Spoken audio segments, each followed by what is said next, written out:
जय हिंद। वापस से आईपीओ मार्केट जो है ना, SME market, SME IPO specially, वो वापस से स्टेबल हुआ। जहां पर सेबी ने कमेंट्स किया था कि भाई कुछ ना कुछ चल रहा है, बट वापस से रिबाउंड होना शुरू करा। और कहीं कहीं पे तो 40% केपी ग्रीन में मिला, 40-45% मिल रहा है, 60-70% तक गेन्स अच्छे खासे चल रहे हैं। रॉयल सेंस में एक अच्छा मूव आया। अब इसी तरीके से ना बैक टू बैक अगले एक 10-12 दिनों में आ रहे हैं 15 आईपीओ बैक टू बैक आ रहे हैं। अब किस में लगाना है, किस में नहीं लगाना, क्या क्या चल रहा है, क्या नहीं चल रहा, ये सब हम आज की वीडियो में डिस्कस करने वाले हैं। Hi everyone, my name is Vibhor Washne, I am a SEBI registered research analyst. अब आया है Naman in store SME IPO. Naman in store क्या काम करता है, बिजनेस मॉडल क्या है, अभी तक कितना ओवर सब्सक्रिप्शन हुआ, लगाना है या नहीं लगाना, लगाना है तो कितने लॉट्स, क्या मल्टीपल डीमैट अकाउंट से लगाने हैं, और नहीं लगाना तो क्या बाद में परचेज करना है, और नॉलेज पर्पज से क्यों नहीं लगा रहे, ये सब मैं आज के वीडियो में बताने वाला हूं। Without wasting time deep dive करते अपने एनालिसिस में। But yes, before moving ahead, अगर अभी तक आपने चैनल सब्सक्राइब नहीं किया है या न्यू यूजर हो, subscribe the channel, press the bell icon. हमारे 193 के हो गए, जैसे मैंने प्रॉमिस करा है 200 के होने पर मैं एक बैंक निफ्टी की स्ट्रैटेजी डालने वाला हूं। तो आप लोगों का छोटा सा काम है कि चैनल का लिंक शेयर करना है, स्ट्रैटेजीज ये जो प्लेलिस्ट है वो शेयर करना है। एक बार एसएमई आईपीओ के टेबल का हिसाब देखा जाए तो यहां पर हम लोगों ने सिग्नोरिया अप्लाई करा था, अच्छे खासे गेन्स बने, डॉट टू डॉट एनालिसिस बैठे हमारे, प्रथम ईमीसी में बैठे डॉट टू डॉट एनालिसिस, फिर उसके बाद एनसार, इन्फ्यूज में डॉट टू डॉट एनालिसिस बैठे। एनसार मैंने मना करा था कि हम लोग अप्लाई नहीं करने वाले, वी विल अवॉइड, और जस्ट 2% के गेन्स के आसपास ही खुला, कुछ मेजॉरिटी वगैरह नहीं बना, चला। फिर उसके बाद ओम फ्रम हमने नहीं लगाया, एफपीओ था। फिर विश्वास एग्री। अब बारी आई है इसकी नमन इन स्टोर की, नमन इन स्टोर की। अब प्रॉब्लम पता है आगे जाकर क्या होगा, अभी नहीं, आगे जाकर देखो जरा, यहां से टेबल देखना, 26-28, 26-28, 26-28, 26-28, 1 2 3 4 5, और क्या इसके ऊपर भी है 27-2, यहां तक 5 IPO, 27-2, 27-2, 27-3, 28-3, 28-3, 28-4, back to back IPO देख रहे हो।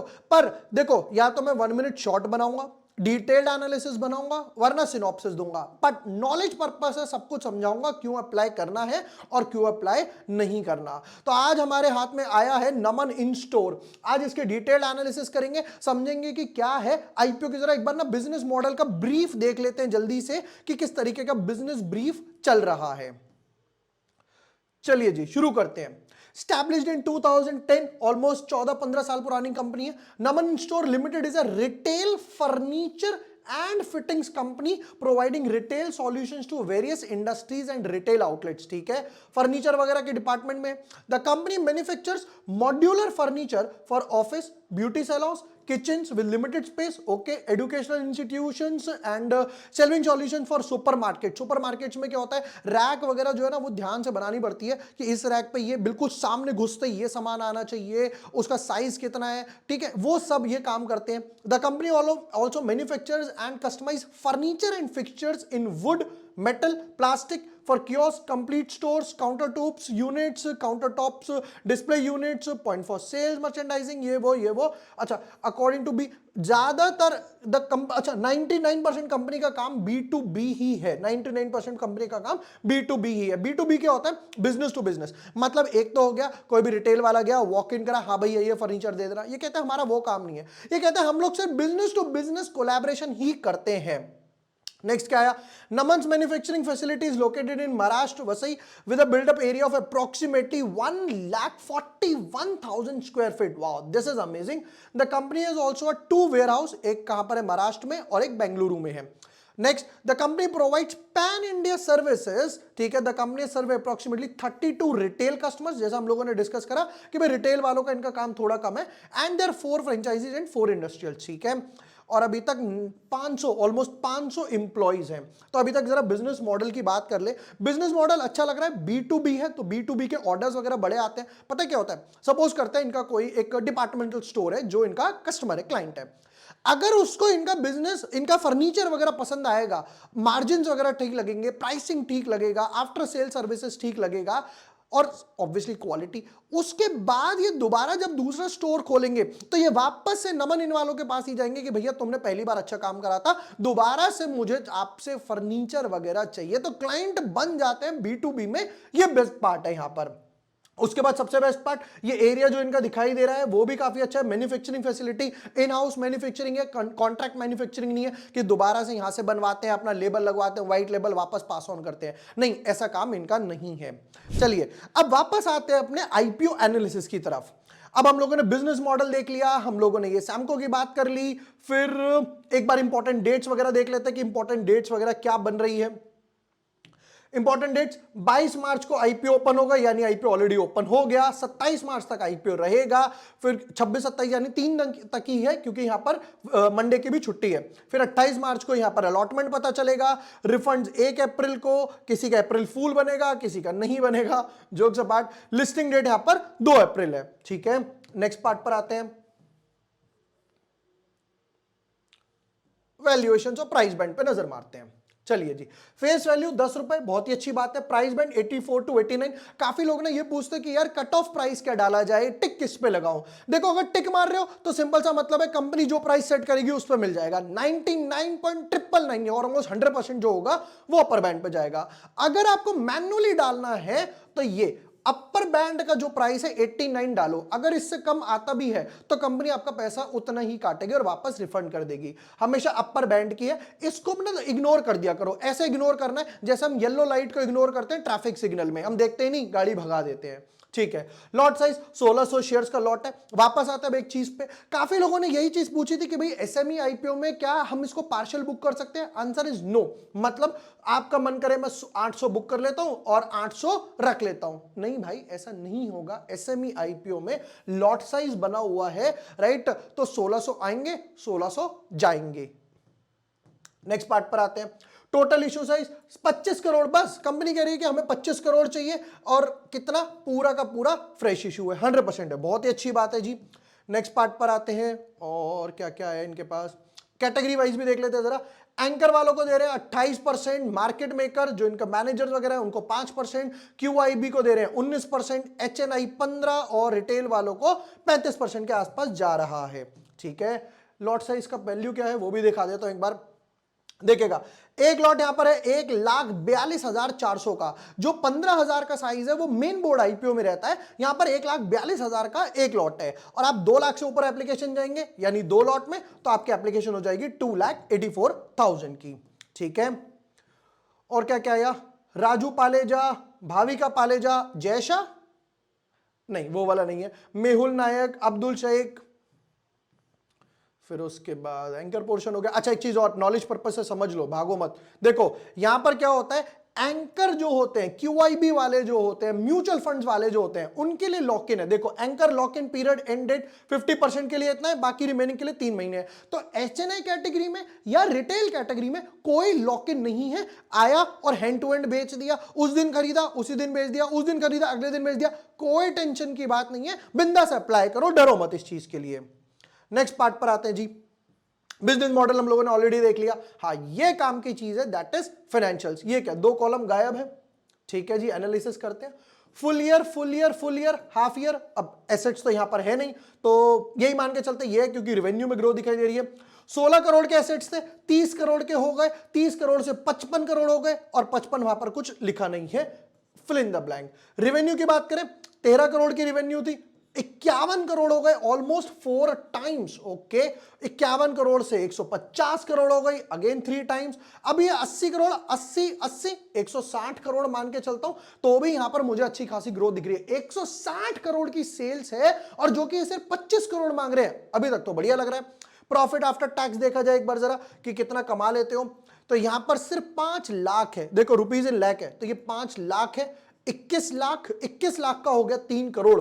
देख सकते हो 10 टाइम से भी ज्यादा हो गया, ये ऑलमोस्ट 15 टाइम से भी ऊपर चला गया और ये वापस हो गया 6 करोड़ के आसपास। 6 करोड़ 6 करोड़ 12 करोड़, तो प्रॉफिट तो 3 करोड़ से 12 करोड़, अगेन 4 टाइम्स हुआ है। तो इसका बेस्ट पार्ट पता है क्या है, इसका बेस्ट पार्ट है मार्जिन। मतलब क्या है, जो पहले रैक या शेल्फ बनाते थे सपोज करो 100 रुपए में और बेचते थे आगे 120 रुपए में, अब बना रहे हैं 105 रुपए में पर बेच रहे हैं 140 रुपए में। मार्जिन आगे पास ऑन करने शुरू कर दिए क्योंकि इनको दिख रहा है जो कस्टमर है वो इनका प्रोडक्ट जो है अडॉप्ट कर रहा है। ठीक है, फिर उसके बाद नेटवर्थ तो हम लोगों ने देख लिया, 1 करोड़ 2 करोड़ 5 करोड़ 12 करोड़। रिजर्व्स की तरफ देखा जाए 40 lakh 50 lakh 4 crore. But important point है बोरोइंग्स के ऊपर, ये इंपॉर्टेंट पॉइंट देखना पड़ेगा। 10 करोड़, 18 करोड़, 18 से 29, 29 से 31, 3 साल में बोरोइंग्स भी जो है वो 3 गुना हुई है, 3 टाइम्स हुई है। इस पे हेवी इंटरेस्ट जा रहा है। डेफिनेटली इस पर कंपनी को काम करना पड़ेगा, थोड़ा सा रिड्यूस करना पड़ेगा। अभी तक फाइनेंशियल्स की बात करूं, काफी अच्छा लग रहा है, क्योंकि रेवेन्यू बढ़ रहा है, प्रॉफिट मार्जिन बढ़ रहे हैं और प्रॉफिट भी बढ़ रहा है। ये सबसे बेस्ट पार्ट निकल कर आया। ठीक है, नेक्स्ट पार्ट पर जरा कुछ आरओज वैल्यूज देख लेते हैं। Return on equity 70%, return on capital employed 25% के आसपास, return on net worth 50%, price to book value very attractive, सिर्फ वन टाइम पे मिल रहा है, सिर्फ वन टाइम पे। पैट मार्जिन 8%, जो हम लोगों ने ऑलरेडी कैलकुलेट कर लिया। ठीक है, और जरा नेक्स्ट पार्ट पे देखें, कंपनी किस किस लिए पैसा यूज कर रही है। Funding capital expenditure of the company to acquire land on a leasehold basis in MIDC and proposes company's existing manufacturing facility। ठीक है, तो ये लोग क्या कह रहे हैं, ये लोग बोल रहे हैं कि भाई हमें और लैंड एक्वायर करना है ताकि हम अपनी मैन्युफैक्चरिंग फैसिलिटी को बढ़ा सके। दूसरा क्या है, कंस्ट्रक्शन ऑफ फैक्ट्री। ठीक है, अब देखते हैं, वापस आते हैं जरा। प्राइस बैंड था 89 का, अभी तक कितना ओवर सब्सक्रिप्शन हुआ, जरा वो उस पर भी नजर ही मार लेते हैं एक बारी को। देखो QIB ने लगाया है 4 टाइम्स, NNI HNI कैटेगरी का आया 15 टाइम, रिटेल का 23, ओवरऑल हुआ 16 टाइम्स।